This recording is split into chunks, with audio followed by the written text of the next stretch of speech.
This computer. There we go. Well, we got a good crowd starting off with. I will take over just for a second to go over the agenda. Right here, I think.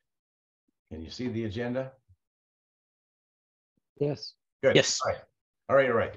Well, okay. The agenda we have planned for this is actually the second month we've had Telescopius or planning tools.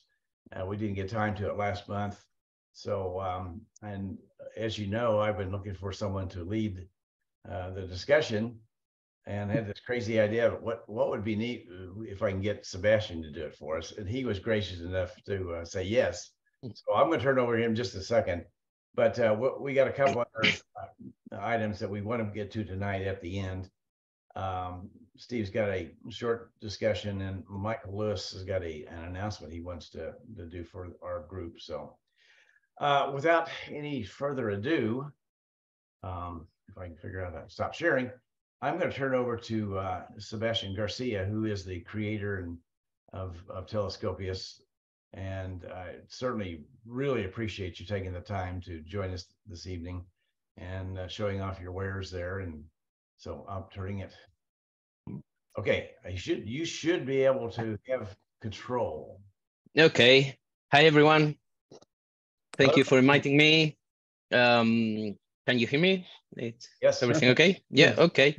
And I'll go ahead and mute everybody except you. Okay. I think. Okay. Yeah, wait. There we go. So I'm going to share my screen. Let me see. Can you see it? It's Yes. You should see the presentation. Okay, perfect. Okay, so the idea with this presentation is to show you a little bit around Telescopius. I'm sure many of you already know some of the features, but maybe I can show you some tips and tricks with a live demo. Hopefully beginners and advanced users can get something out of this presentation today. So this is the outline of the presentation. I'm going to introduce about a little bit. I'm going to tell you a little bit about myself and some Telescopius background. Then we'll see a quick features overview, so you know what to expect for the remainder of the presentation.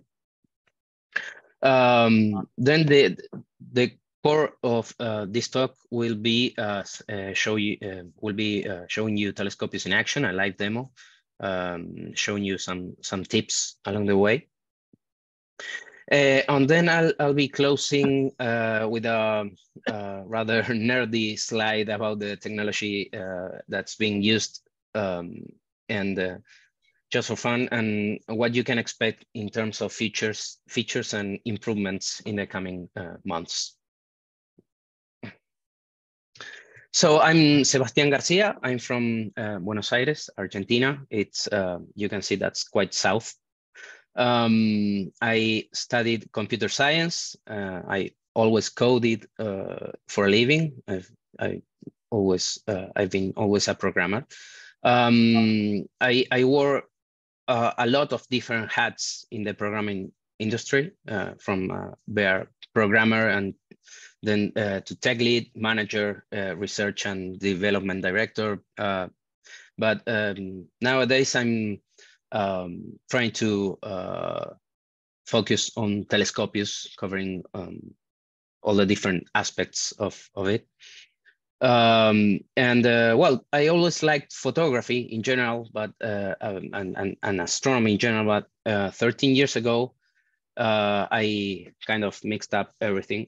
I took a liking in practical astronomy. I mean, I actually bought a telescope, which I didn't have before, and everything well, scaled up from there. How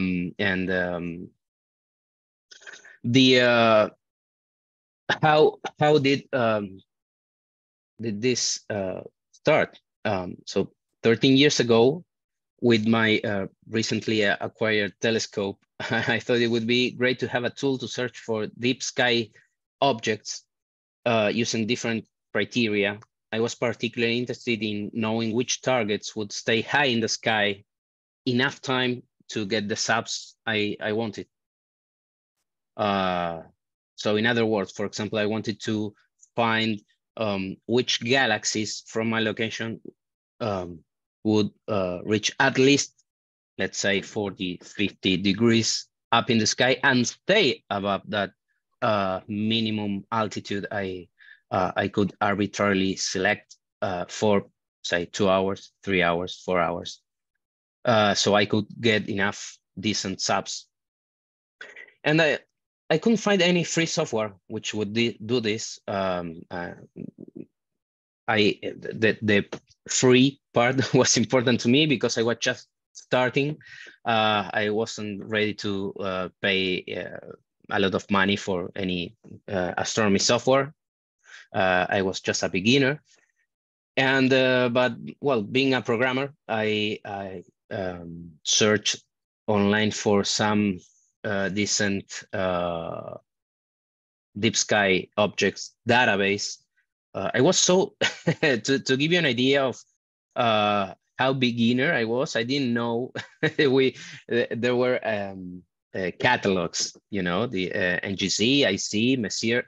I was just starting out, and so I found this database and asked for permission. This Saguaro Astronomy Club had this database of more than 10,000 deep sky objects.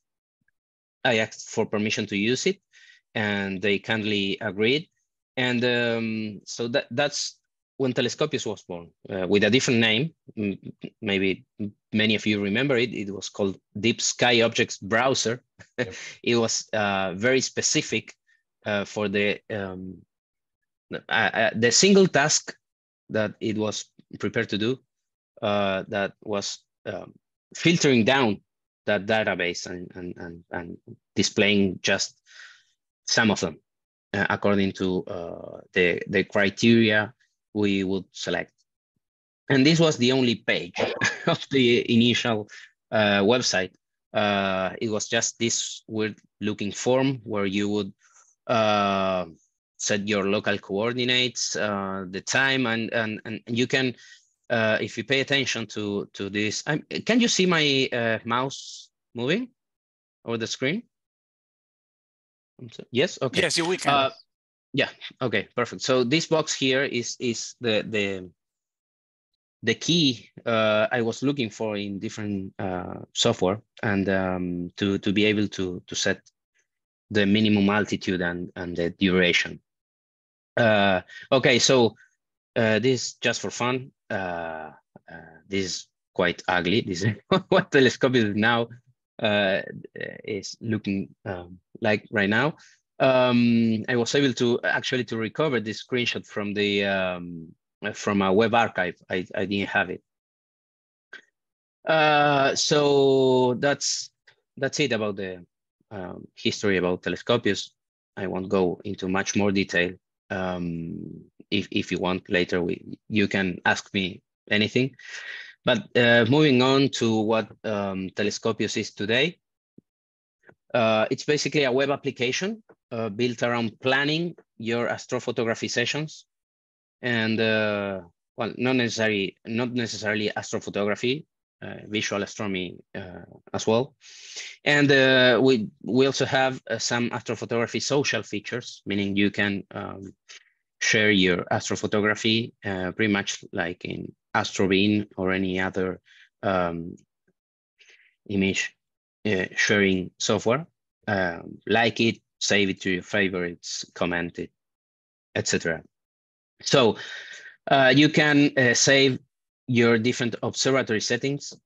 You can have many different observatories. Maybe you have one at home. Maybe you have a usual place you visit, or maybe you have a remote setup in another country you access online. You can set up all your different observatories and switch between them easily. Then, of course, you have the target search. You can search for deep sky objects, but also comets, asteroids, planets. You can create observing lists to say, let's see, you found some objects you like to image next weekend. You can create your list and save just those targets there, which there are nice third-party integrations with APT, SG Pro, Voyager. You can download your observing lists as CSV files and upload them to different software. And so that way you can plan your sessions on Telescopius, then take that list onto another software and get onto your maybe your image acquisition process. There are some nice altitude charts, which were quite cool when I did. Now they are everywhere. There's the telescope framing simulator and the mosaic planner. That's one of the most popular features of Telescopius. We have some astronomy calculators, an events calendar, weather forecast, including astronomical seeing.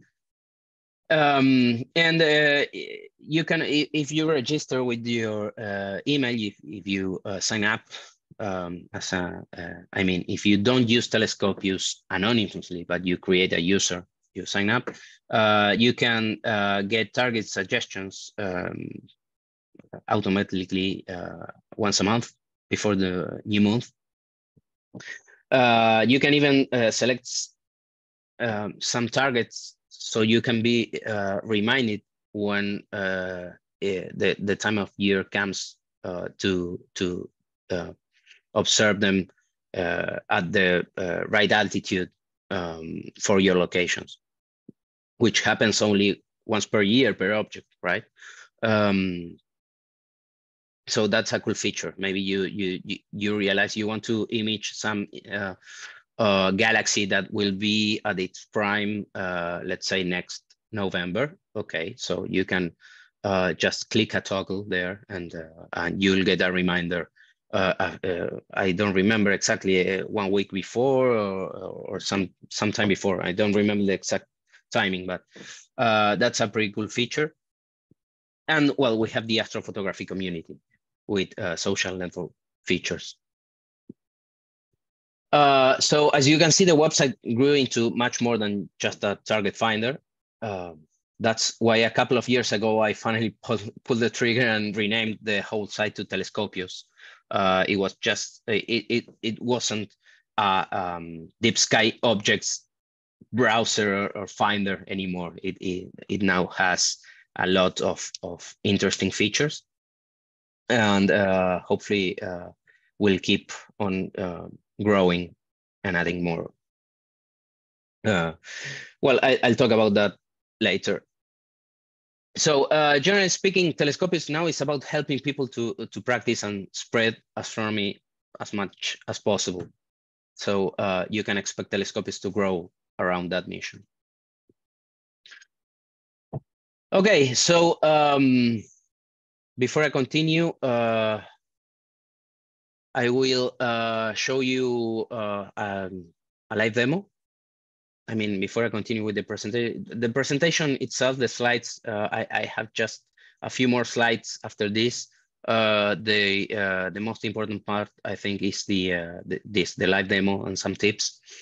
So is there any questions so far, or should I go on? 3, 2, 1. Go ahead, please. Okay, yeah. So let me jump right into Telescopius. Okay, so if you want to follow me on your computers, on your devices, you can head to telescopius.com and you'll get something pretty similar to this.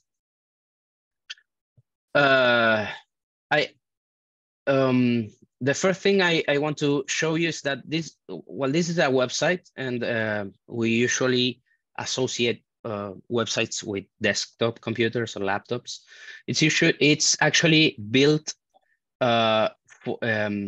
responsibly. That means that depending on the device, all stuff is shifted around. So you should be able to resize to see the very same website on any device, and every single feature will be there.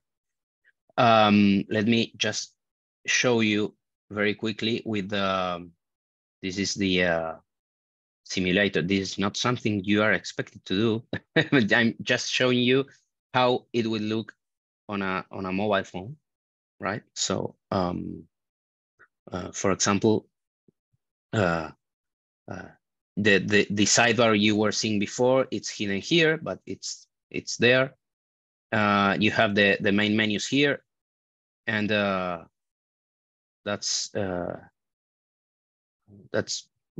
you can use Telescopius, the very same features on any device, just by going to telescopius.com. You don't have to download any application. Okay, so I'm not sure. Let me. There we go. Okay, so I will focus first on the left-hand sidebar, this part, where you can set your observatory settings. This is very important. Usually, you will get the currently selected location. You will usually get a rough location automatically, because we try to detect your location from your IP address. It's not always extremely precise, but usually gets you near your city where you are currently visiting Telescopius from. Sometimes you don't want this because you may have a remote observatory and you're planning your nights for there, so you can change that here. If you are logged in, let me just log in very quickly, just one click, using my Google account. You will see that I have some locations saved here, which I can switch very easily with just one click. These are just demo locations. So as you switch your locations, everything in the page is updated automatically. So the target suggestions you get here, for example, will change. For example, I have this location set at the southern hemisphere right now in Sydney. But if I go to Helsinki, oh, very bad choice.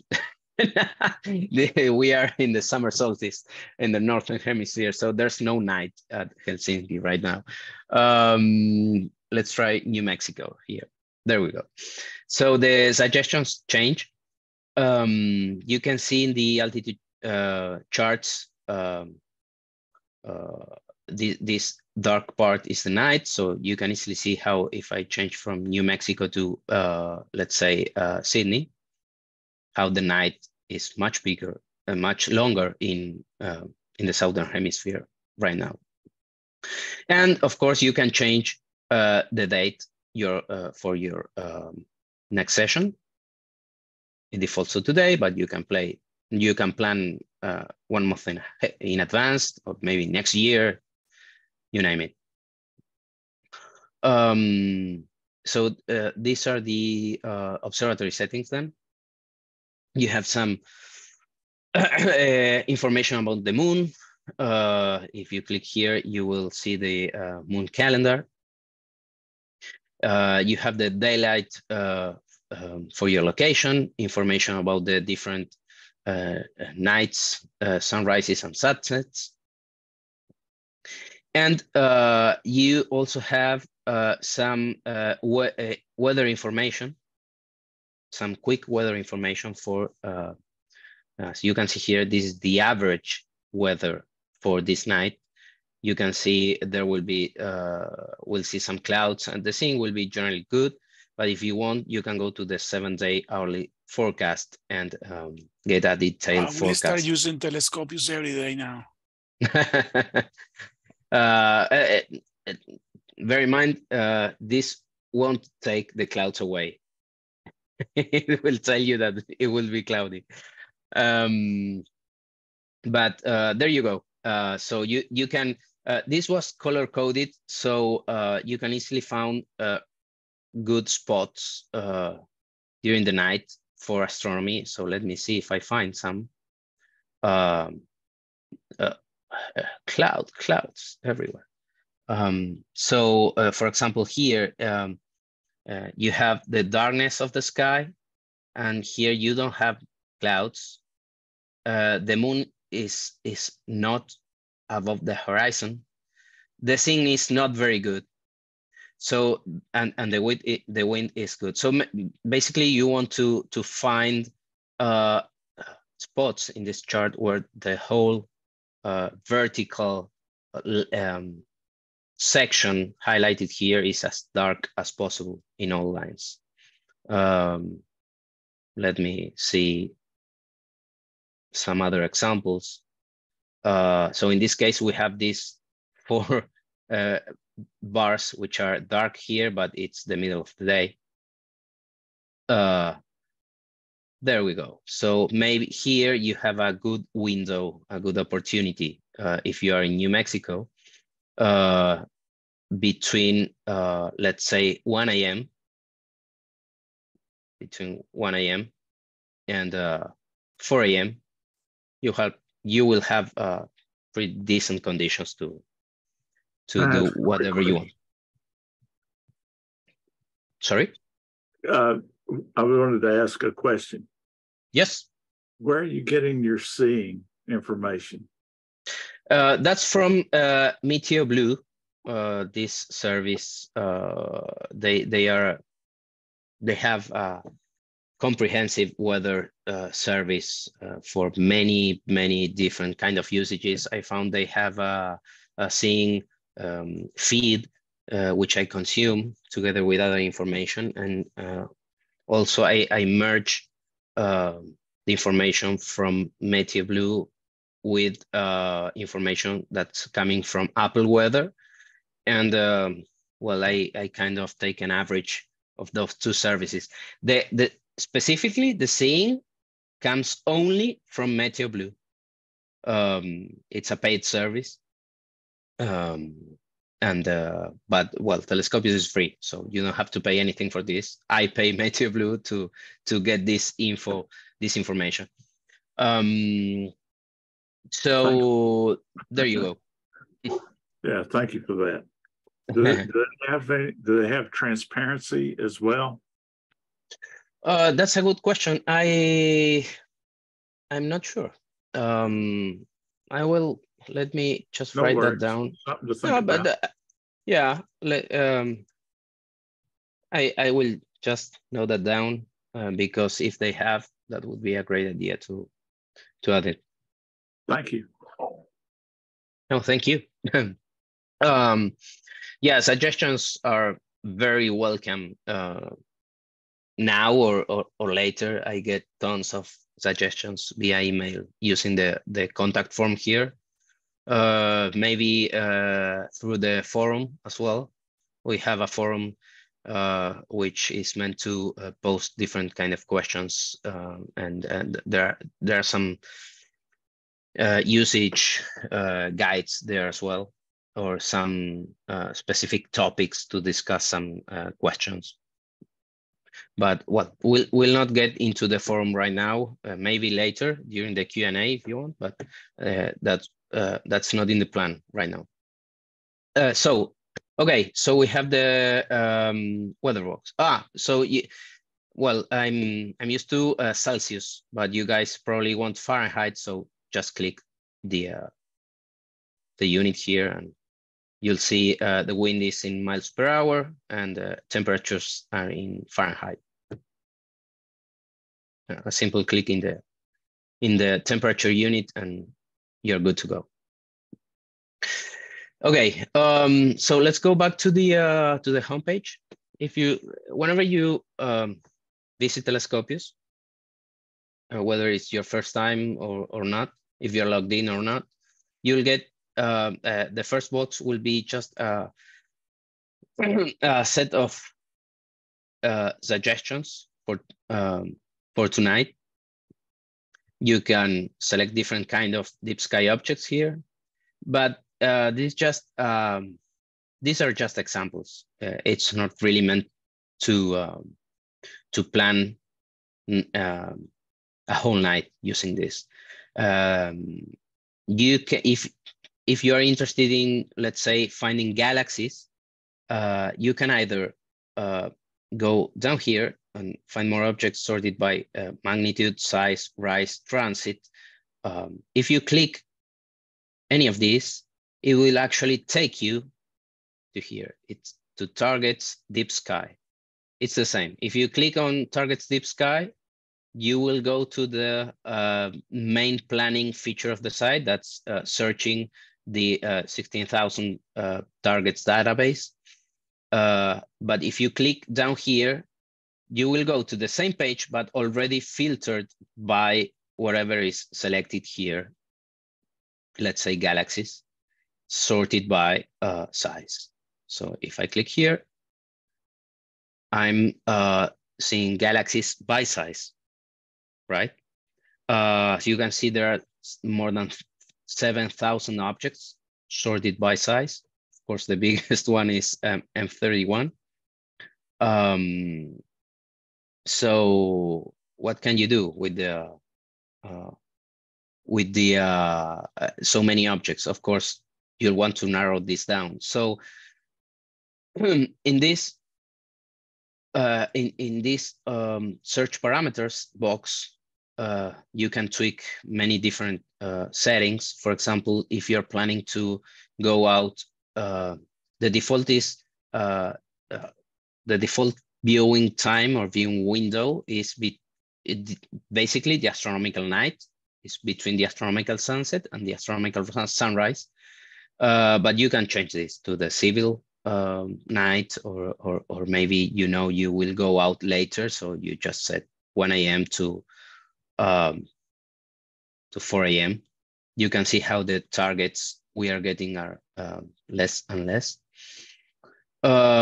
This is the very first feature I was interested in having for such a search tool, that's asking for targets that reach certain altitude for at least certain amount of time. So let's try this now.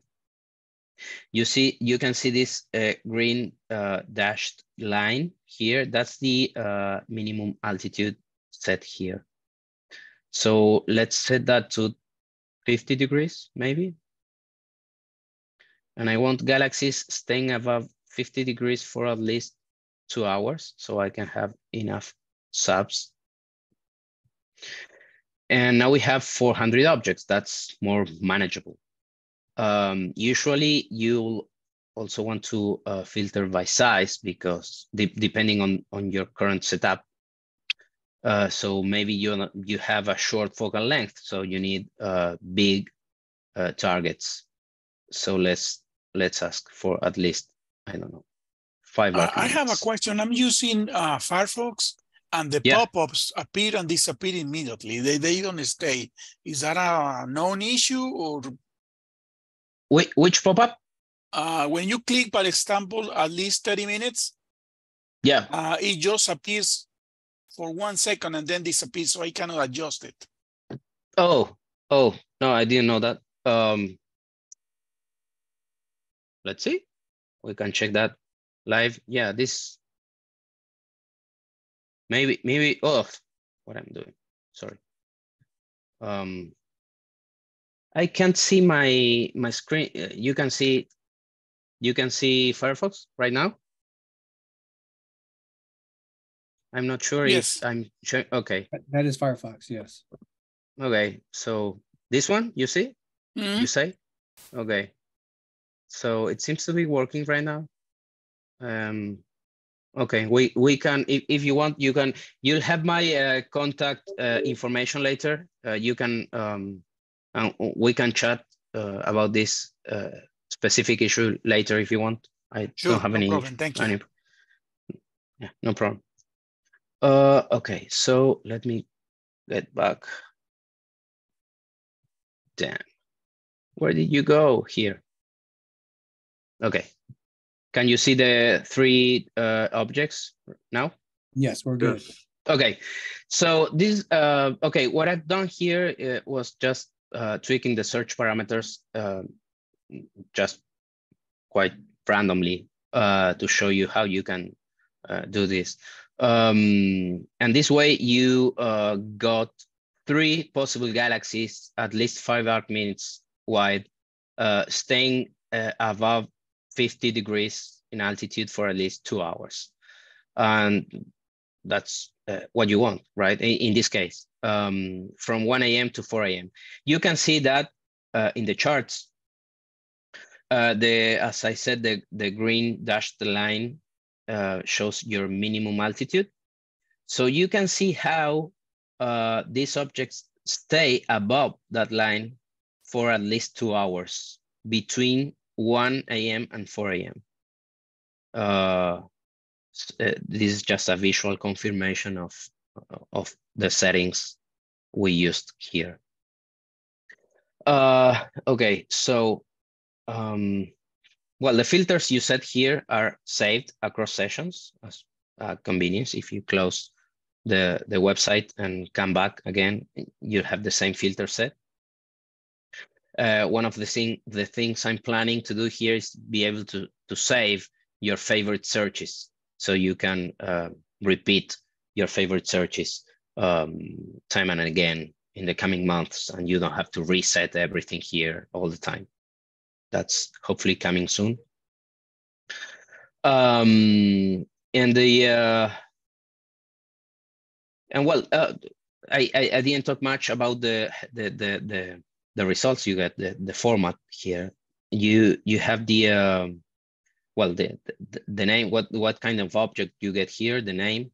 You have the apparent size, the apparent magnitude, when the next opposition for this target is, the constellation, and you have quick access to the rise time, the transit time, and the set time for each object. Noting that the rise time and the set time applies to the minimum altitude you selected, not the horizon. So this is pretty convenient. You know, the fireworks galaxy for this site in New Mexico will rise above 50 degrees at approximately 30 minutes past midnight. This is not for the horizon, but the minimum altitude you set. So in case you're interested in imaging the fireworks galaxy, you know that if you want to image it only after it passes the 50 degrees altitude mark, you'll have to start imaging at this hour, not sooner. The other curve you see here, I forgot to mention, is the moon. So you can have a quick view about well, how bright will the night be, depending on whether the moon is out or not. You can change this, hide that curve if you don't like it. There's also a color background if you prefer. Usually we don't, because we precious our night sight. We want to keep our our eyes used to the dark. Which reminds me, Telescopius has a night mode. Probably most of you already have some kind of red filter for your entire screen, or maybe an application on your device, being a laptop or your cell phone, your tablet. But in case you don't, or you just need a quick check and you don't want to strain your eyes during the night, you can enable this night mode here. It's not perfect, but it will be much easier on your eyes than the non-night mode version. Okay, so let me go right back to the search because I want to show you a couple of tips for searching. Let me reset this, sorting by magnitude. Let's show much more targets. Oh, you can also filter by, in case the moon is out and it's quite illuminated, let's say half moon or more, maybe it's full moon, and you want to do some imaging, you want to see targets far away from the moon, you can set that here, and you can ask for targets that are at least, let's say, 60 degrees away from the moon. And it will narrow down the targets for you. You have some suggested values depending on the filters you use there. Okay, so that's it for the moon distance filter.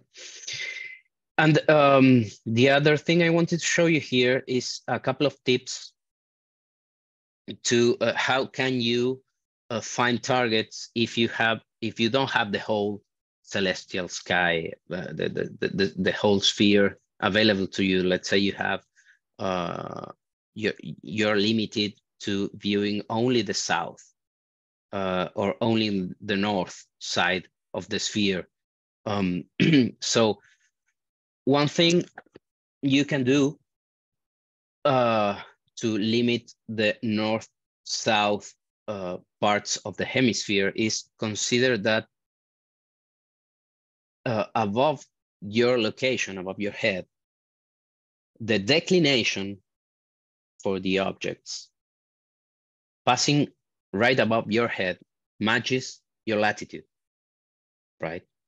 So any targets transiting, that means crossing your local meridian north of you, will have declinations bigger than your latitude. And objects transiting south of you will have declinations lower than your latitude. So let's see, for example, in this altitude charts, you can see, for example, the Andromeda Galaxy transits north. Sorry, I have to move my mouse away, but you can see here it says north from this location. This one as well transits north, and this one transits south of this location. If you want to limit these results to only the north, the objects that transit north of you, you can filter by coordinates. This location is latitude 34.5. So we'll ask for targets with at least a declination of 35. And there you go. All results here now transit north of your location. This is an easy way to limit, to block half the sphere in the sky and get rid of many targets you won't be able to image. Of course, if you want targets transiting south of you, you can revert this and you can ask for a maximum latitude of 35, or let's say 30. And all targets will transit south of you. Of course, there will, yeah, this drop down has steps 5 by 5, so I can't set exactly this latitude. I'll probably change this, but you can also set this limit to 35, and you may have some north transiting targets, but not many of them. Okay, and another, so I covered the north-south dilemma. If you wanted to block half the sphere north or half the sphere south, there you go. What about east and west? Well, that's a little bit trickier, but we can do that. I wish I had some visual aid for this, but hopefully you can follow me. So let's see, you have your view east, right? So you targets rise from the horizon where you are seeing, and go up until you can't see them anymore because they go west. So what you want to think here is that the first targets you will be able to see are those that are high above your head at the time of when you start your observing or astrophotography session, are are the ones that are just transiting at your location. They are crossing your local meridian. They are going from east to west. So you probably want to see, you want to get those objects first on the list because they will go out of sight very soon. They will go to the west very soon. So one thing you can do for this is to sort the targets by transit time. What do you get with this? As you can see, let me switch back the viewing window from 1 a.m. to 4 a.m. And when you sort this list by transit time, the first targets you get are the ones that are transiting. They reach the maximum altitude just around your initial observing time when your session starts. And as you move down the list, well, there are so many targets here. Let me filter this a bit.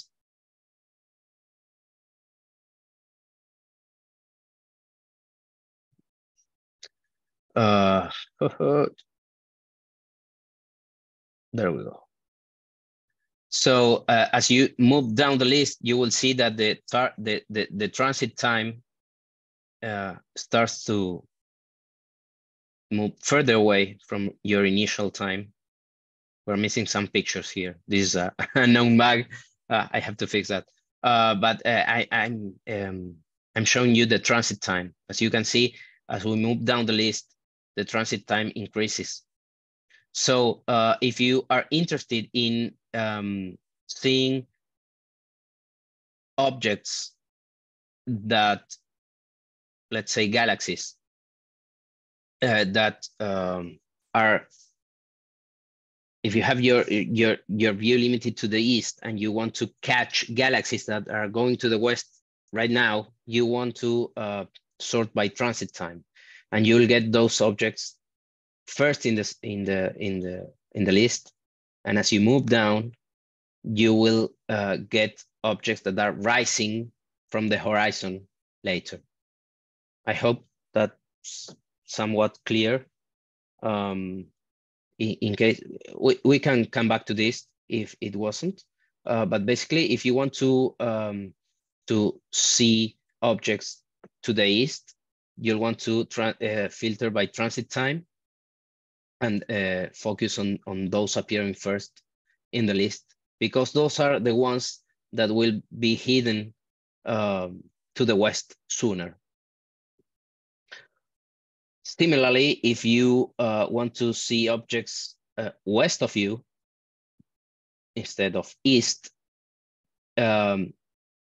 you basically will want to see this image reversed. Just go to the end page, just go backwards. Hopefully, I will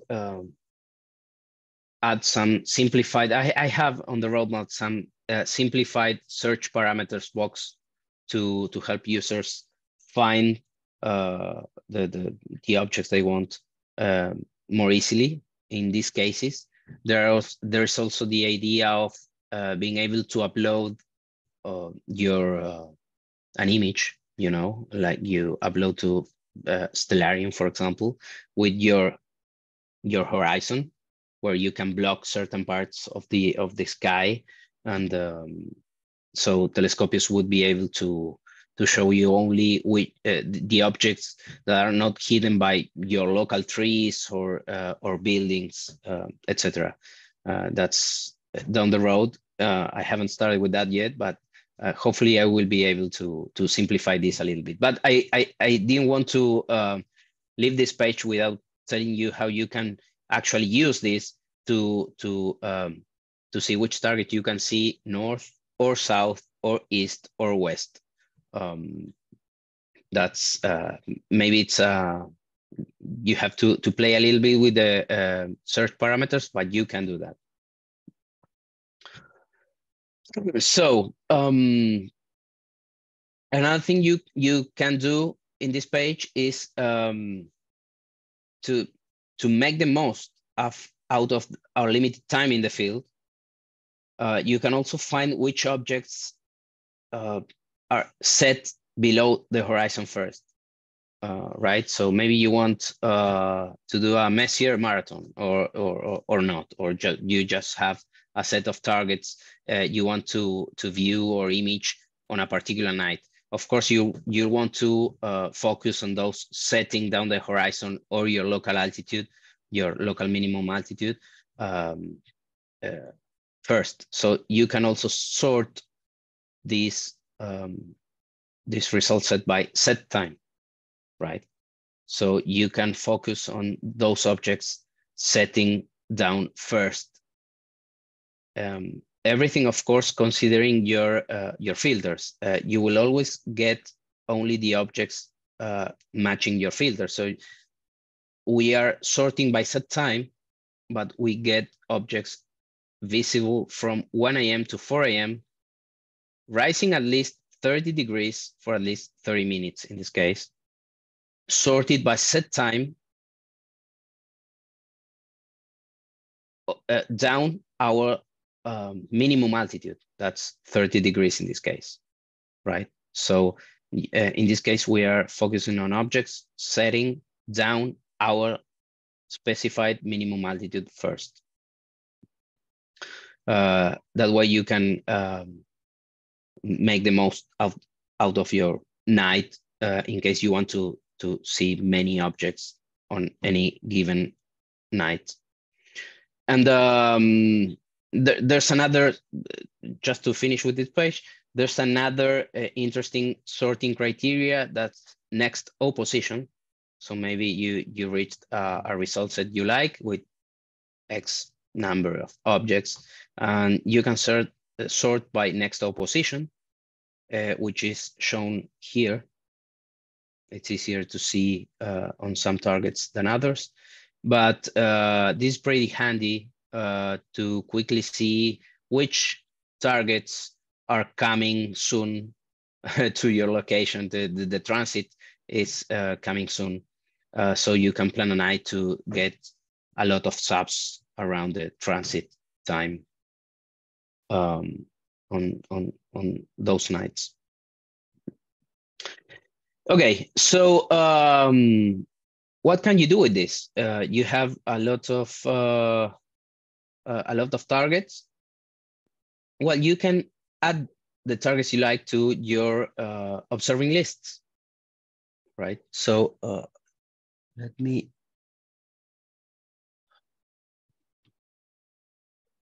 There we go. I'm sorry, I'm having issues with my screen. There we go. So here in the toolbox, we have observing lists. You can create as many as you want. I think so. At least I haven't reached any limit yet. And right here from the search page, you can add the targets to your lists, right? Or you can create a new list. Let's create a new list now to add the Fireworks Galaxy 2. And there we go. We just created a list, and we can add this target to any amount of lists we have with just a simple click. The last one you used will be set automatically in all buttons. So you can go through the list, and with one click, you can add as many targets as you want. And when you're done, you can go to the list. And here you have a pretty specific list we just made with the targets we wanted. You can access this list from the toolbox, My Observing Lists as well, which has all the lists I have here. You can sort them by this criteria.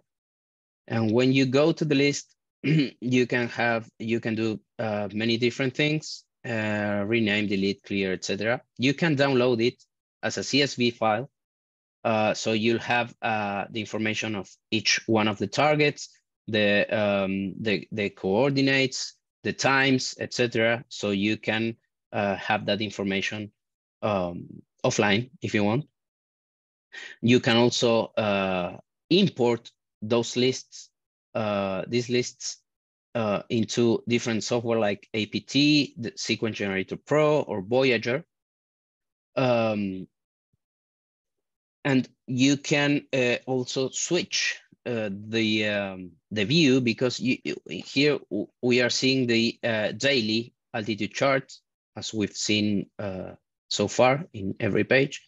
But you can also ask for the yearly chart, which shows you how each target will appear throughout the year at this specified hour, right? So would these lists be kind of a good way if I've got my favorite targets for my wide field versus favorite targets for deep sky, for bit wider field? Would that be the best way to kind of categorize them and get back to them quickly? Yeah, that's the idea. You can use your lists for whatever you want. Many people use a list for each one of their locations, or maybe each one of their telescope setups, or a combination of. Maybe some people use lists as like I like to see this someday list. So like a favorite set of targets to point to at some time in their lives, during their lifetime. So yeah, you can use your lists how you prefer. Some people will use it to see daily charts, and one feature request came through a couple of years ago to add this option to show the yearly chart here. I don't remember the specific use case, but it was more or less like that. I mean, it was a case of a person user who wanted to use the list to just have a record of which targets they would like to see at some point. So they wanted to see the yearly chart, so they could see at which point of the year they could see the target better at certain hours. So let your imagination go wild and use the targets as you see fit. You can. There's another interesting feature here. That's you can fix your fix a location for different observing lists. So in this case, for example, we could create. I can add a frequent location here. Let me.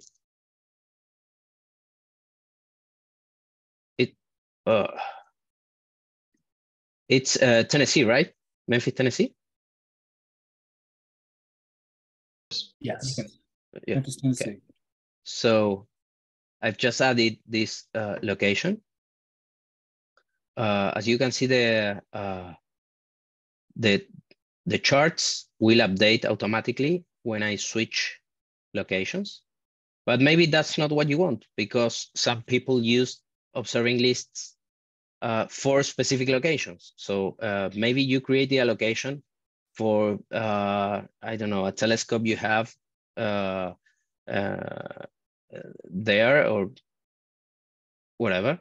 And maybe you want to fix the location for this list. And oh, damn, I need to refresh the page. So that didn't update automatically. Let me refresh this. There we go. So we can set the location to this one I just created. And then no matter what location I select, this won't change for this list. As you can see, the altitude charts won't change anymore, even if I switch the location, because we fixed the location for this list. As you can see here, this new list has a fixed location, while this one does not. Same with binoculars. Well, that's a convenient feature for many users. Okay, so yeah, you can have one list per telescope setup, per location. Other people use it per month. Maybe they do a monthly getaway, or maybe a star party, a monthly star party, and they plan their targets monthly. So they have one list per month. Or maybe they have a list per type of object, because sometimes they want to focus on galaxies, other times they want to focus on globular clusters, you name it. So this is about lists. We haven't seen just yet the page where you can see details of each target. So far, we've seen this teaser only, but if you click any one of these, you'll get to the page for this specific target. Let me switch to this location. So in this page, you will get specific information and actionable items for this target, which is the Andromeda Galaxy. As you can see, you'll get a generic image, but usually then you'll see many pictures contributed by different users throughout the years.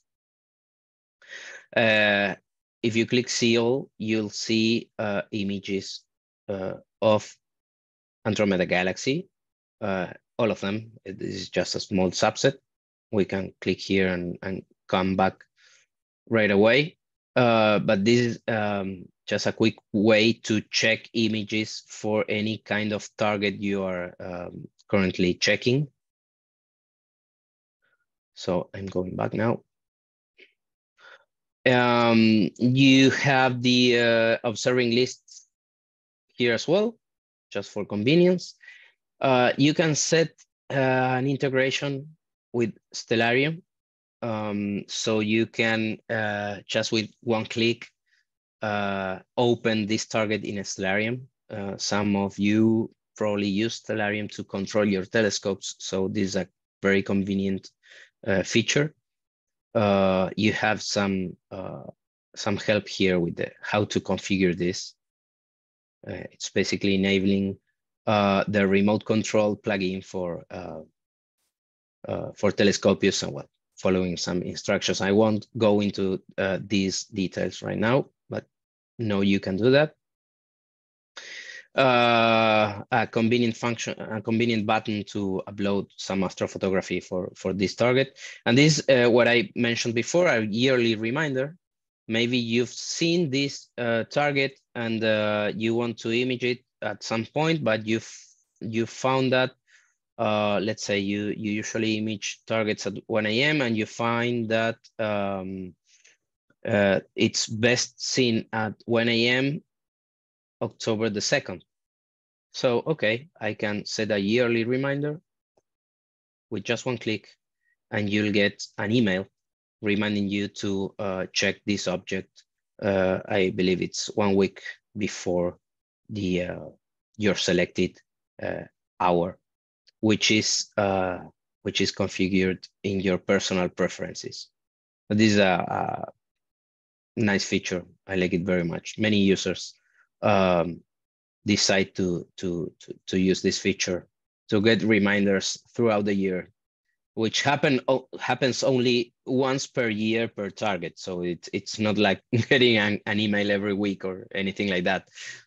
You just set this reminder for the targets you want, and you get 1 email per year per target. Okay, so you have the altitude charts, the daily altitude chart or the yearly altitude chart. You have the data sheet with other denominations. You have the size, magnitude, coordinates, etc. And in here you have the telescope simulator, which is a very big feature in itself. I will cover this momentarily, or maybe right now. You have some research links here and some nearby objects that you may be interested in around the target you are actually seeing. So yeah, let's go right down to the telescope simulator. Maybe if someone has any question, I can take that now before moving on.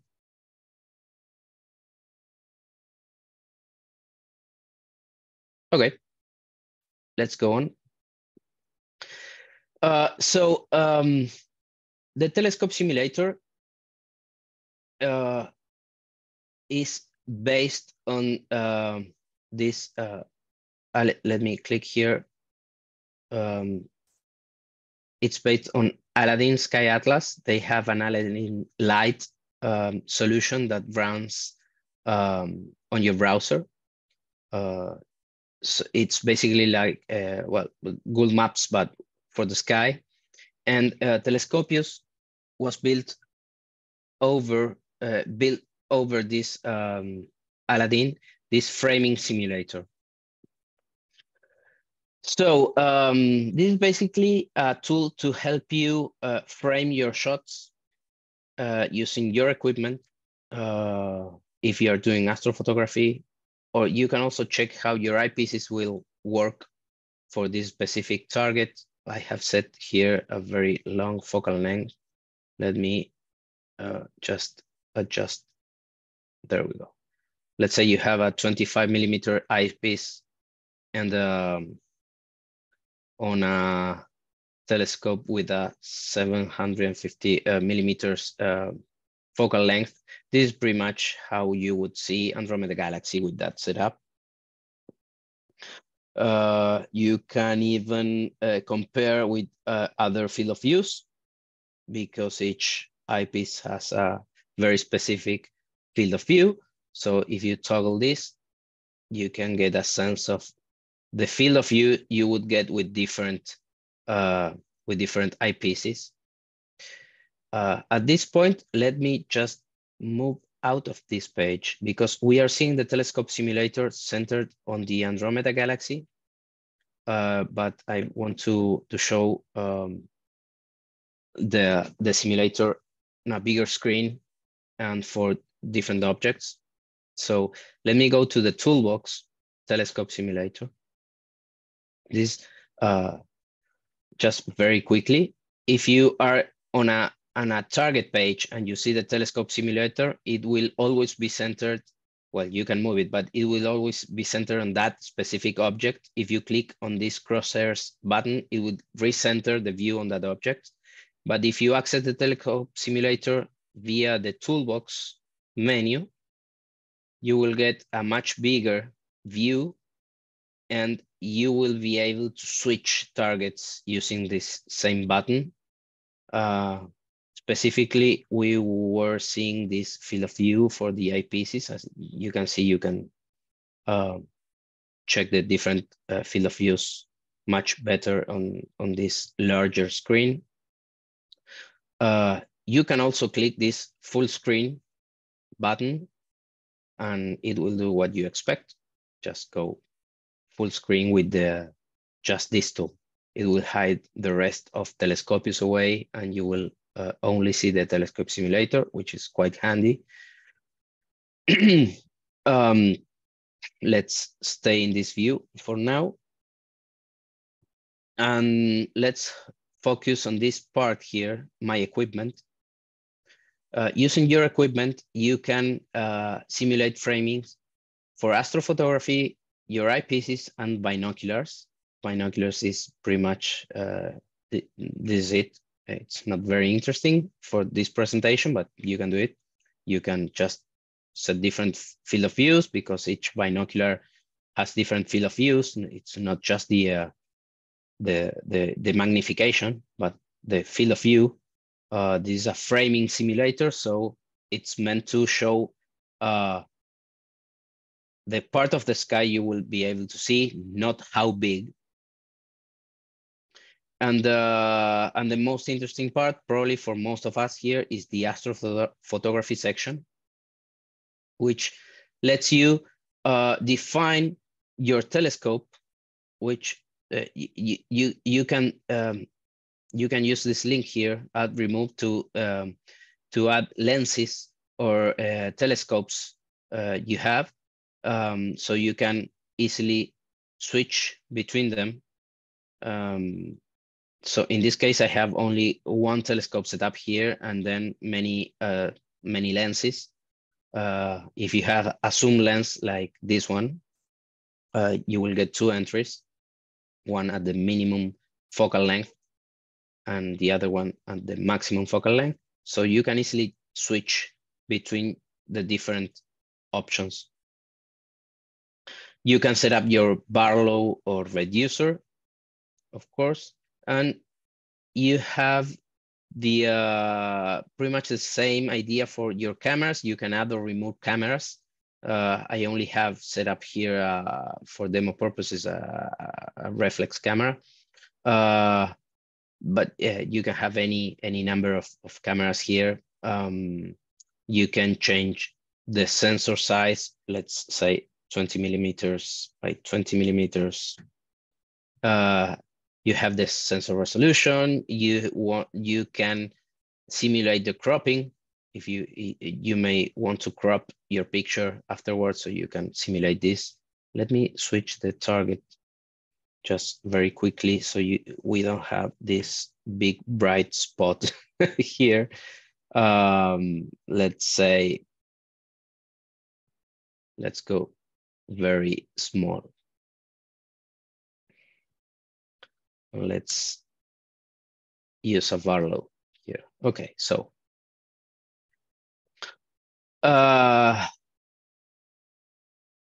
cameras. So we can simulate cropping. We're saying we can play with the rotation of your camera, the position angle. Let's leave it this way for now. And one of the most interesting features of the simulator is the mosaic planner, which can help you well, plan a mosaic as you can imagine.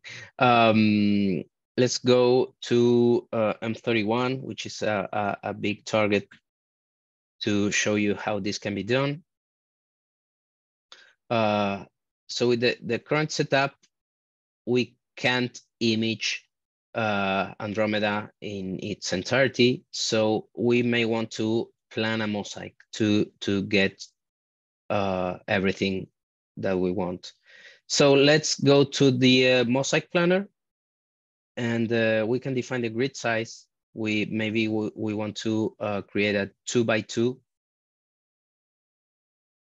mosaic. 4 parts. There we go. And here you can see the overlap between panes, between frames. This is very little. You can have problems with so little overlap. So maybe we can increase the overlap to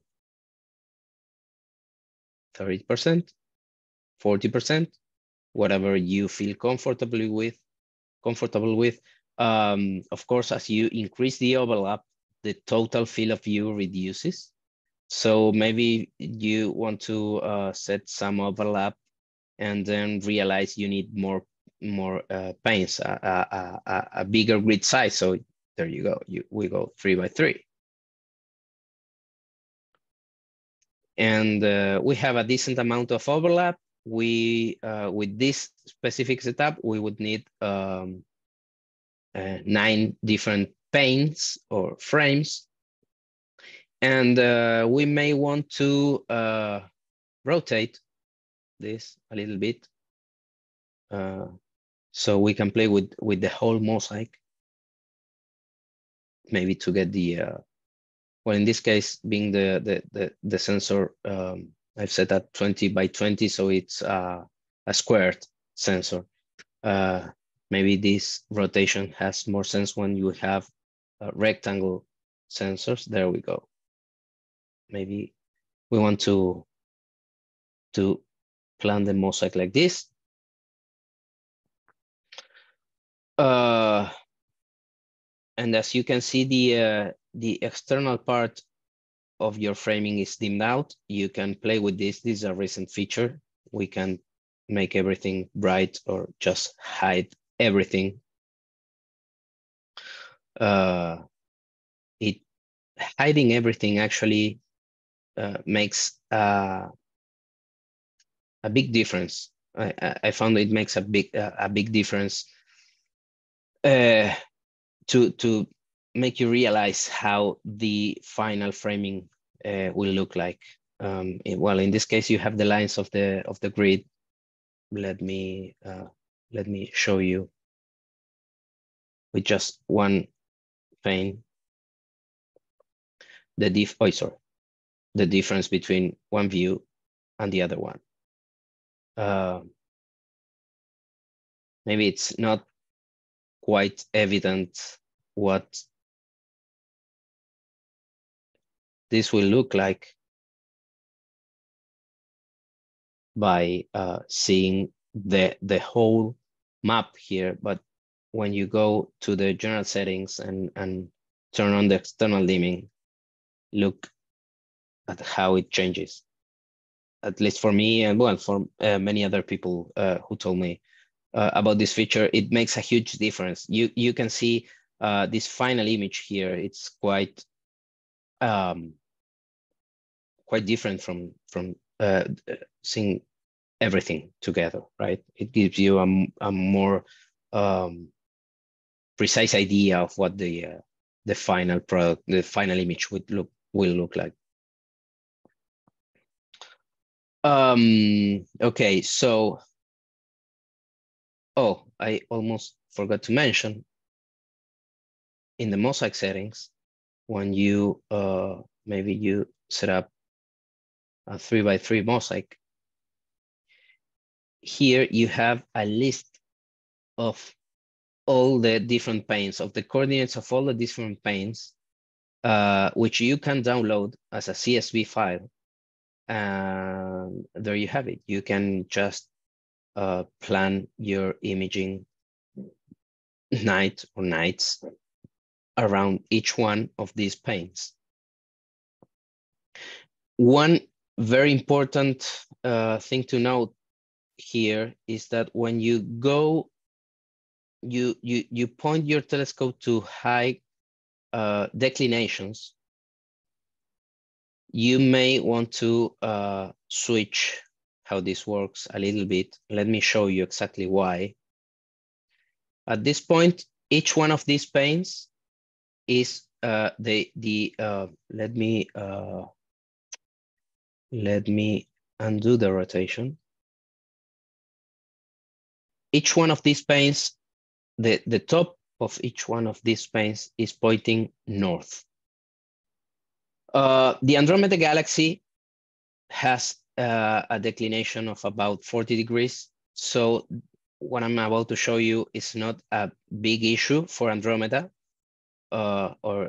this declination, but you can see, I'm not sure if you can see right here, the planes are not exactly aligned. That's because we are taking images on a sphere, right? We are imaging the celestial sphere. And the sphere, the north of the sphere is a single point. And I'm sure you've all seen the equatorial grid, that as you move up in declination, all declination lines will converge on the North Pole, right? So let me fast forward this, because we are at declination 62. As we move forward, look at what happens with each one of the planes. They start to, it's quite evident that they will start to rotate. And as we move past 80 degrees declination, if you are not careful enough, for example, you can end up with this kind of planning with a blank space here, not covered with any one of the planes. This is usually not what we want when we plan for a mosaic. This is, for example, very extreme. The north is around here. So these two planes are pointing north. These two planes are also pointing north around here. But this would be a pretty useless mosaic if you are wanted to if you want to plan a mosaic around the North Pole. So what you want to do in this case, for high declinations or very low declinations, close to the poles, is to toggle this option, rotate planes to preserve alignment. When you toggle this, everything will be as you expect, but you will have to pay attention to rotate each one of these planes accordingly. Without this, each one of these planes, the north side will be pointing north. So you can set up your telescope, your camera, set the alignment without rotating anything, and this is how it will look like. But if you want to create a reasonable mosaic around the poles or near the poles, you want to make sure this option is selected because, as you can see, each one of the planes will have a different rotation, right? In order to get this kind of image, this kind of mosaic near the poles, you'll want to make sure this option is selected, and you will have to rotate each one of the planes individually to make this happen, you know, because as we saw here, the North celestial pole is around here. So in order to get this, the plane number one with this orientation, it will have to point not to the North Pole, but it will have to be rotated, right? By how much? Exactly this amount, 78.3 degrees to the east. Right, so, okay, I don't want to go any deeper with this mosaic plan right now. If you have any question later, you can ask me. Don't have any issue coming back, but I want to extend the presentation much longer. I'm taking already a lot of time. You can also switch surveys here. You have different options here, for example, to see H-alpha imagery or infrared. This doesn't cover 100% of the sky, but it can help you for very specific targets. And maybe you want to check the imagery at that point, at those places. You can have you can play with the survey as well. You can play with the inverted colors. You can go grayscale. You can play with the brightness, the saturation, or the contrast to discover faint details. You can even play with comet simulation. For example, this is a simulation of a comet. You can place it at any point of the sky, any place of the sky, play with the dust tail, the ion tail, the width of the comet and the tails, the direction. I'm planning to make this automatic when, for example, we have a new bright comet. Everyone wants to image to fetch this information from maybe COBS or other services to simulate the comets automatically. For the time being, if you want to do it, you can, but you have to enter this information manually. Where the comet is, what's the coma diameter, if you want to image the dust tail or the ion tail, the length, how it's positioned, etc. But well, you can do it manually, but you can do it.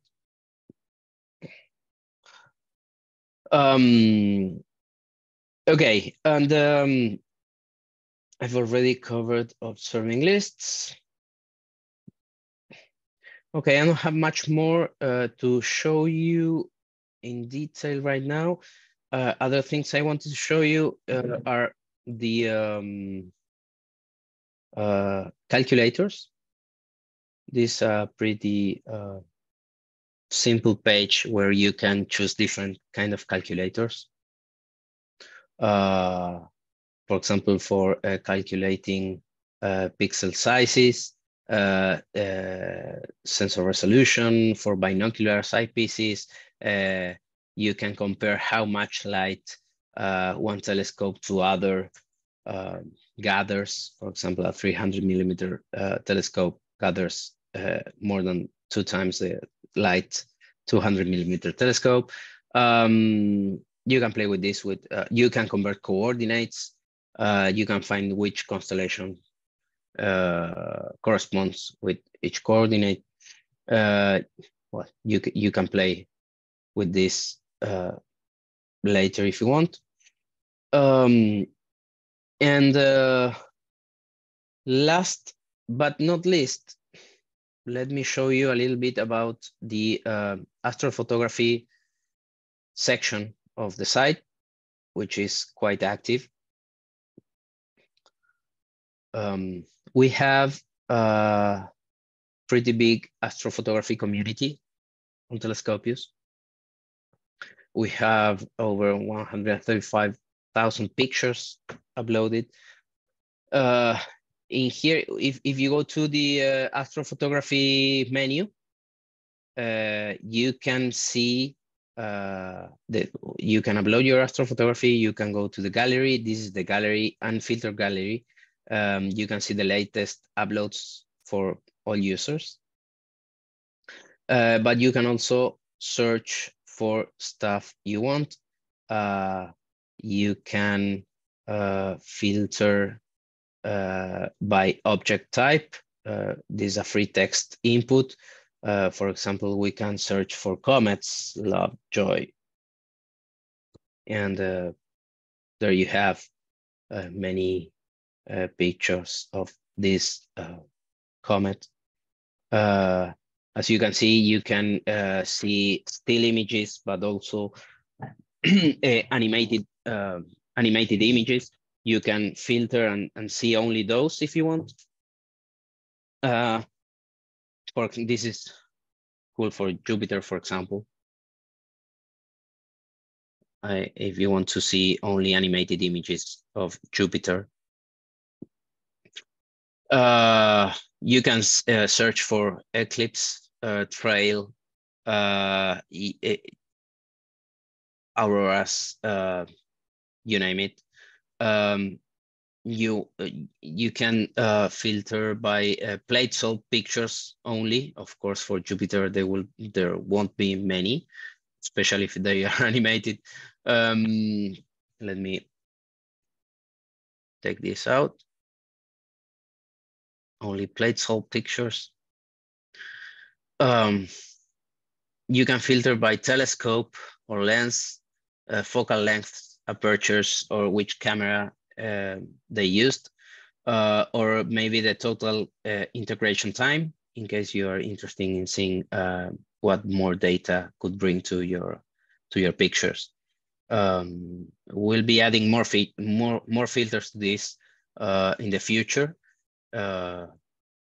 but these already give you a pretty decent tool set to filter these targets down, these images down, and well, check what other users are doing.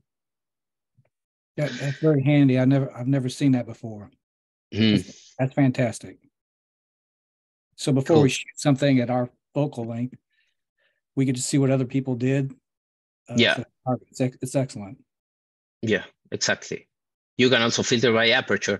Of course, not all users enter all information, you know. I would love everybody to input which telescope, which equipment they used, the seeing condition, everything. But the reality is that not many users are careful enough to, or maybe they don't care to, they just want to share the image and they don't input this information. So maybe if you, let's see, we are looking for M31 and we get even the not plate solved. Let's see how many pictures we get. 3,600 pictures. If we filter by aperture, let's say a very small aperture, this should encompass most pictures, but only almost 500 pictures of Andromeda were filled with telescope length information. And in fact, this one is wrongly tagged. This is not Andromeda, but well, that's that kind of misinformation is bound to be found on any system that users can input information, you know.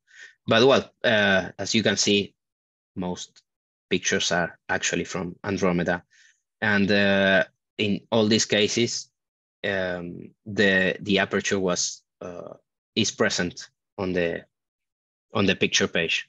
Oh, of course, you can click on any picture, check the image, full screen.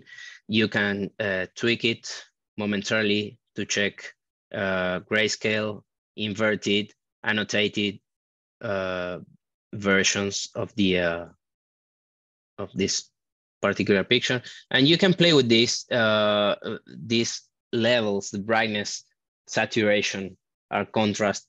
As well as we saw with the survey settings in the telescope simulator.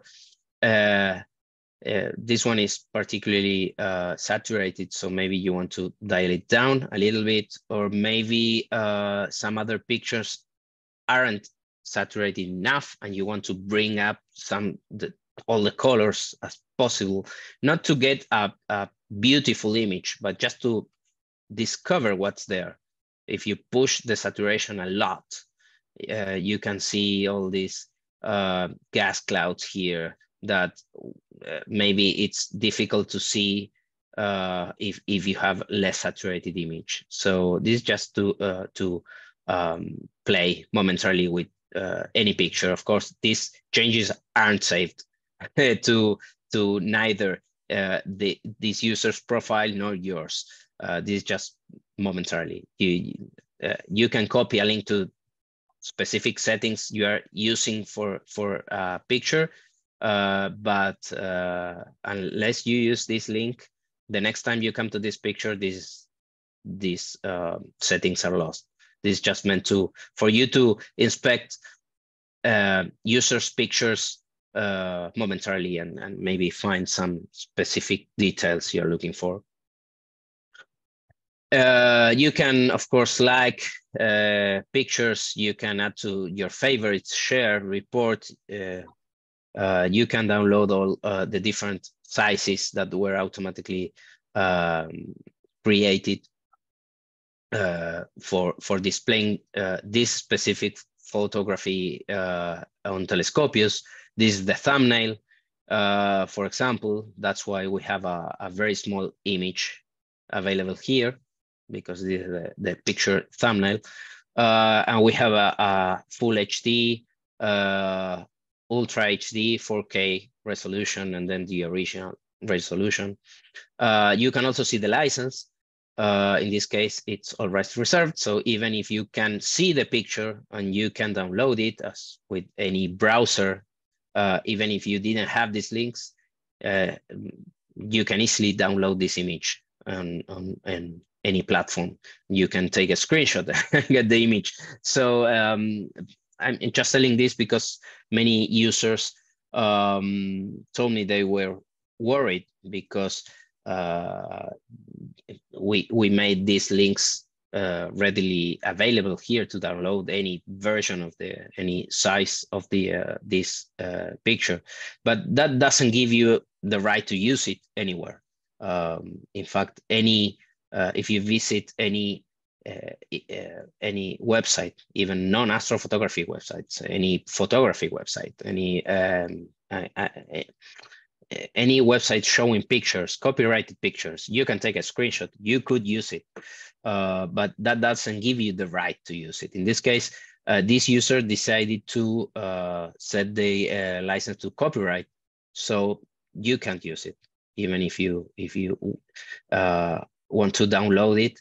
Maybe to set it as a wallpaper for your computer. Maybe if you want to download the biggest resolution possible to check, to pixel peep everything and check what this looks like in detail. That's what the download links are for. You can upload different revisions if you make different processes. If you edit this image further and you want to add a different version, you can add different revisions. And well, what we were seeing before, in this case, this user told us which telescope they used, the imaging camera, etc. The frames, how many subs, lights, the total integration time, the acquisition details, when this image was taken, how was the scene, transparency, etc., etc. And well, of course, you can leave comments, and there are many discussions going on different pictures of the site. Of course, yeah. Do you recompress images that are uploaded? The original image is never compressed, but the reduced images are set to, if I remember correctly, quality of 90%, which is pretty high. Preserves quite a lot of the detail with a big save in size. I found that specific compression ratio is quite good for displaying images on the web. Actually, many services compress pictures even further, down to 70 or even 60% quality. But I found that 90% was better suited for astrophotography, while it preserves most of the details, while not taking up so much space, because you can see the difference, right? This original JPEG is 14 megs. While another one, just a little bit smaller, is under 2 megs. There's quite a lot of difference. So for displaying purposes, yes, they are compressed a little bit, which is usually not a problem. I mean, you are actually resizing the images to all these different resolutions. So you are losing details right there just by resizing. You are losing pixels. So for all those cases, yes, the quality is reduced just a little bit, but the original images are kept as is. We can, this was a JPEG image. Maybe we can find a TIFF one. I'm not sure. But you can see in some case, oh, this one was pretty big. Here, you can see. This one, the original image was almost 100 megapixels. Almost, this is a JPEG, almost 50 megs. And look at the the other ones, 1 meg for this one. Well, this is streaming, right? This is a presentation. You probably won't see much detail here, but this is pretty nice. This is pretty decent. For displaying purposes, again, if you want to pixel peep, if you want to see every single detail, you can always download the original image. That's the bigger one, and you can see everything. If you upload a TIFF file, you will see TIFF here, and you will be able to download the original file as well. That's if you want, yeah, you can check every single detail. It also works as a backup for your images in case you lost them. So there you go. Okay, so I think this is pretty much it for the live demo. I only have a couple extra slides, very short. I'm going to close this now and go back to the presentation so we can have some Q&A. This is not important. This is not very important, but just know that you can actually install Telescopius as an application on your devices. It's a web application, right? The first time you access it is through the browser, but after you do that, many browsers have a button like this one to add Telescopius as an application. And in this case, for Mac, it will show like an application on your application dashboard. You will open it as any other application. It will open a new window. It will run on a browser. The browser engine is the one responsible for running Telescopius, but you will see an entire application outside the browser. And this is a screenshot for a cell phone. If you access Telescopius on, for example, on Chrome, on any cell phone, you can click on the this 3 dots button, and you will see an add to home screen option, and this will add a Telescopius icon to your device, and just like that, you tap Telescopius and you open it. Telescopius today has more than 16,000 deep sky objects and some comets and asteroids, around more than 1,000 of them. As we saw, it has a responsive design. It works on any device. I'm actively developing it, and as you can see, we're currently on the this is a few months old screenshot, but we are on the historic peak of visits. There's a lot of momentum going on with about 30,000 monthly users. Telescopius growth keeps going on, thankfully, and hopefully we can keep it that way. So to wrap this presentation up, here's what you can expect to see in the future. As I mentioned, some offline features. This means rewriting the search engine and downloading the object database to have it offline. I'm pretty close to finishing this. Still a couple of months away, but I'm getting there. I'll be adding more targets and completing existing catalogs. There will be about 60,000 deep sky objects to choose from. We'll have more comets and asteroids information, faster and better plate solving, improvements in the user interface, a lot of small features. I have a backlog of over, I believe, 400 or 500 features coming in the coming months, years. We'll see. It's a lot. And of course, I'm quite open to ideas from anyone. User feedback is very valuable to the whole Telescopius community. A lot of the features were suggested by users at some point. Sometimes a bug evades me for a long time, or maybe it happens on a browser I don't use frequently.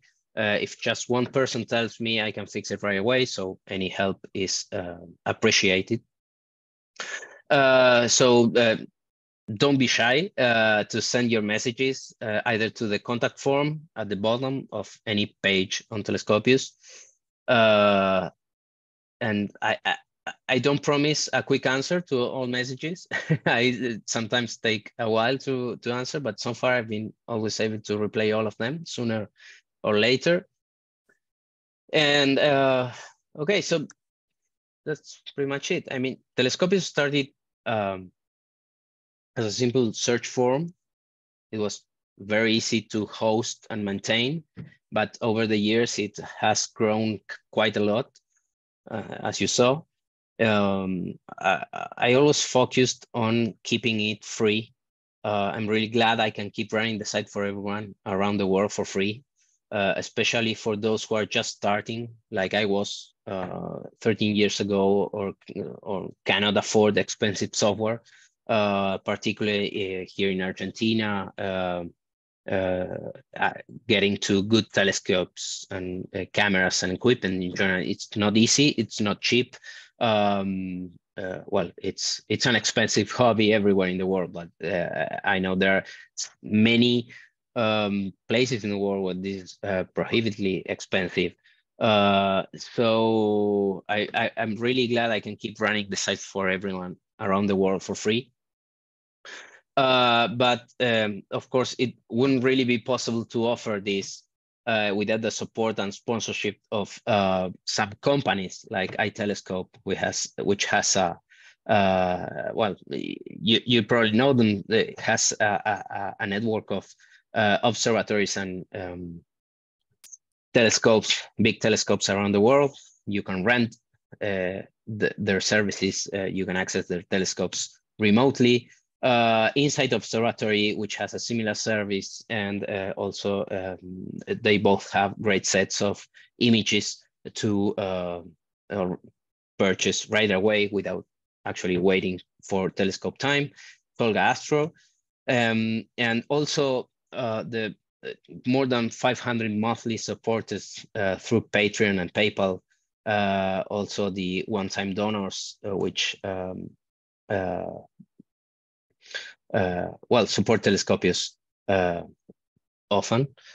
And of course, another way to help Telescopius is to suggest features and report bugs.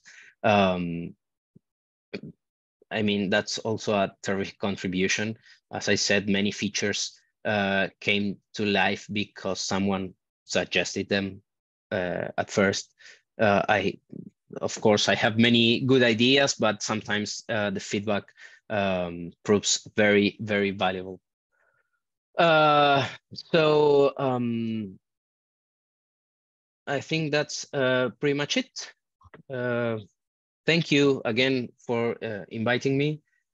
I hope you've learned something, that you could get some tips for your next session.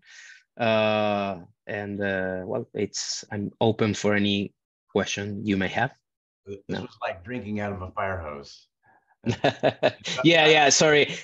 Sorry. I had written down a number of questions, but throughout this whole thing, you've answered all of them and things I just never ran across before.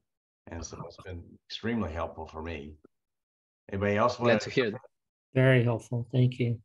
What this makes me want to do is delve into it deeper. That's what you inspired me to do. There's more here than I thought. Way more. Yeah, way more. A lot more. And I'm just going to go for it. I'm just going to spend an evening on this thing, just go for it. But I do have a suggestion. Yeah. I see how I can get there with your tools already. But like when you look through eyepiece, it's a completely different experience at an object than it is with a telescope or taking pictures. Yes. I would like to be able to simulate like what it looks like. Look at like a Dob with a 10 millimeter. I mean, we got the size and everything right, but I'd like to know how dim that looks. It sounds like it'd be almost an impossible task. Yeah, I like that too. Yeah, it'd be fun. yeah, that's one of the items on the backlog actually. I have a rough idea of how I could do that. Of course, I would need the help of many people around the world to validate what I do is reasonable. But yeah, there's the idea to simulate that. The telescope simulator was initially built around, as you can read in the disclaimer down here, this tool was designed to check framing.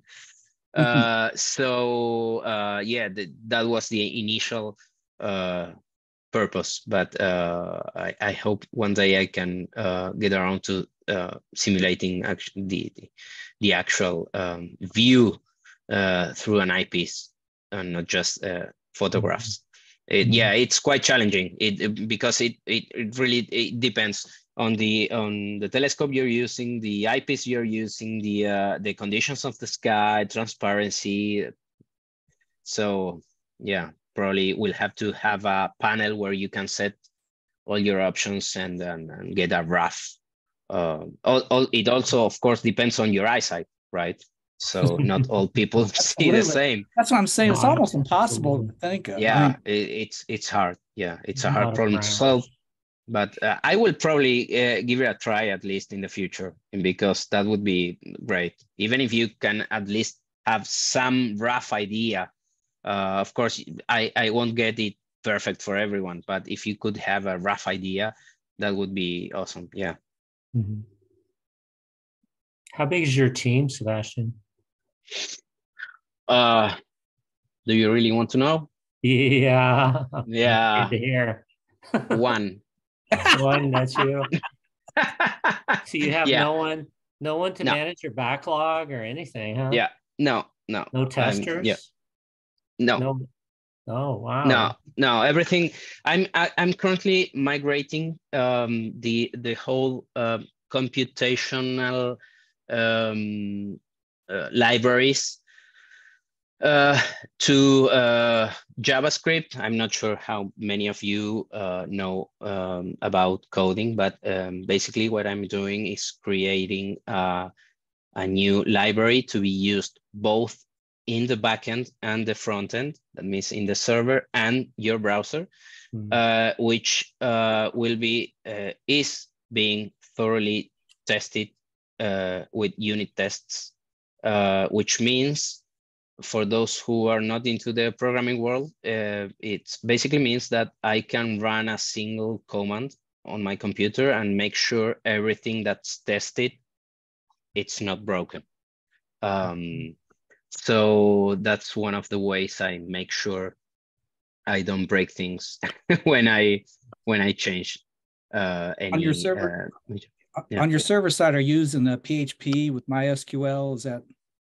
Yeah. Currently, it's mostly PHP and MySQL, and but it's slowly migrating away from PHP to a new API. One of the future features we'll see is a new API, which I will open so other people will be able to connect to programmatically to Telescopius and just feed their personal software with Telescopius suggestions and stuff.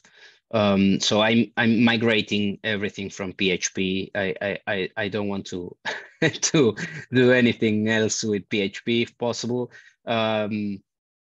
Mainly because I'm really interested in having everything in a single language that's far easier to manage. Before I had to code all computations both in PHP for the server and JavaScript for the browser, and that just took me a lot of time out of my hands to do other cool stuff, to modify features, to improve the user experience, etc. So yeah, I'm building the new database of over 60,000 targets plus.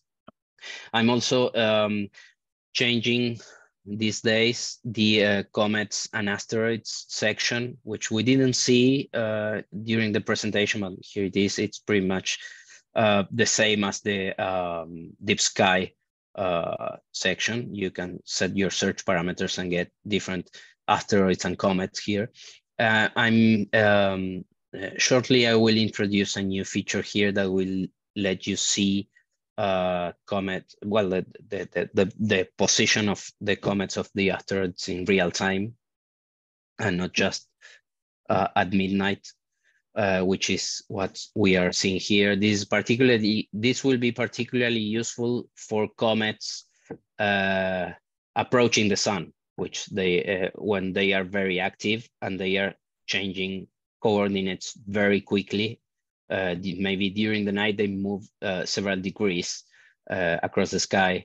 So for those cases, the current comets and asteroid sections fall short, you know.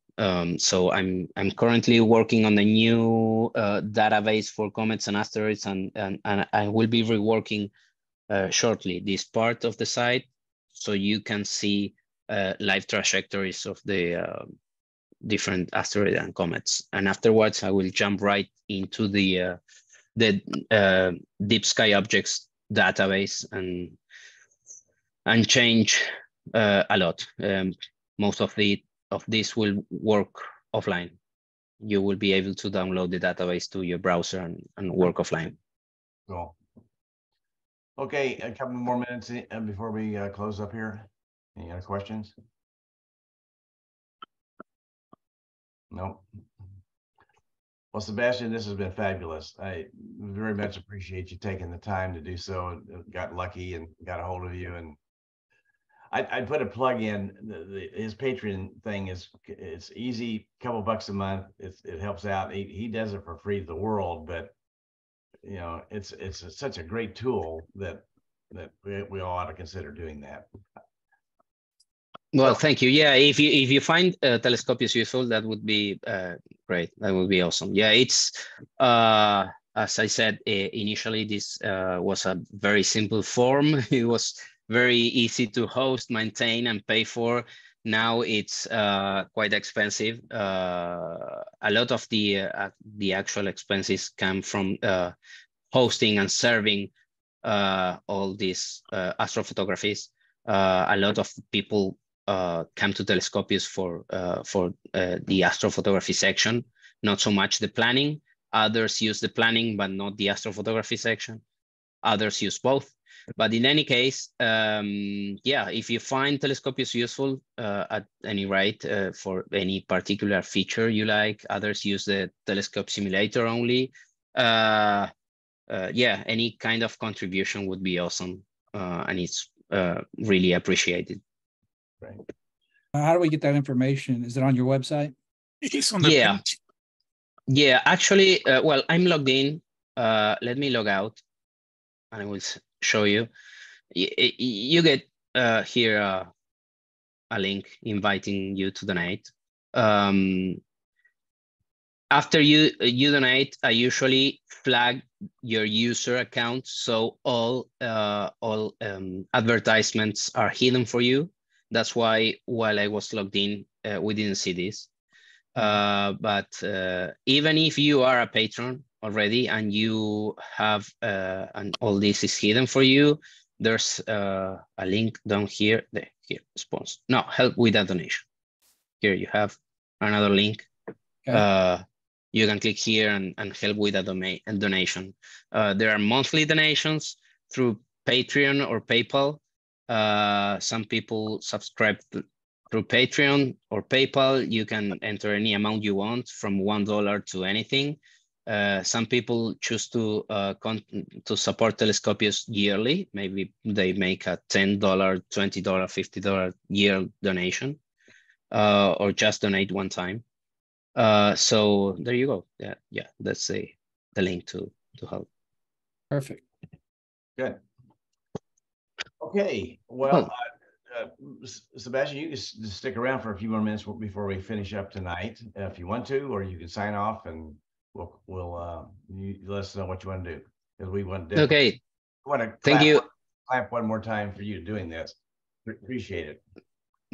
Thank you for having me. Gracias. And yes, thank you. You're welcome. De nada. And if you have any questions, if you come up with any questions later, I don't mind. You can just hit here the contact link and write to me. You can also contact me directly to this email, sebastian@telescopius.com. So any question you may have later on, just feel free to write to me. Okay. Thank you. Thank you. Thank you. All right, Steve, you had 5 minutes you wanted to talk about your topic. Since we're at 8:56, let's wait until next month. Okay, and Michael Lewis is under the weather for his announcement, so we're just gonna rein it in for the night. I've got a list of future topics that I'll just put on our Slack channel, then we'll pick some for next month. But this has been fabulous, and hope if all of you found it very, very helpful. Oh, it was excellent. So there is one more thing. We started the Astrophotography group for us, remember, a few weeks ago, and we were trying to get 20 members. For some reason, I forget why. Was it Les? Was it Les? You were doing that? I don't know if that was Steve. Somebody. Yeah, Les suggested. I jumped on it. And we need 20 members. We only have 12. We're almost there. We need 20. There. We need some more. We need some more people to join. You put that plug in so you can sign on. And I forget what we get for it, but it's part of their system. Well, yeah, it's a lot of weather data for free. Yeah. So I actually did that. I signed up and tried to do the group, and I submitted something, and it said waiting on approval like a week ago. Okay. Does that go to me, Steve? Did you send it? I don't know. I just followed the instructions on Slack, and it just said waiting for approval.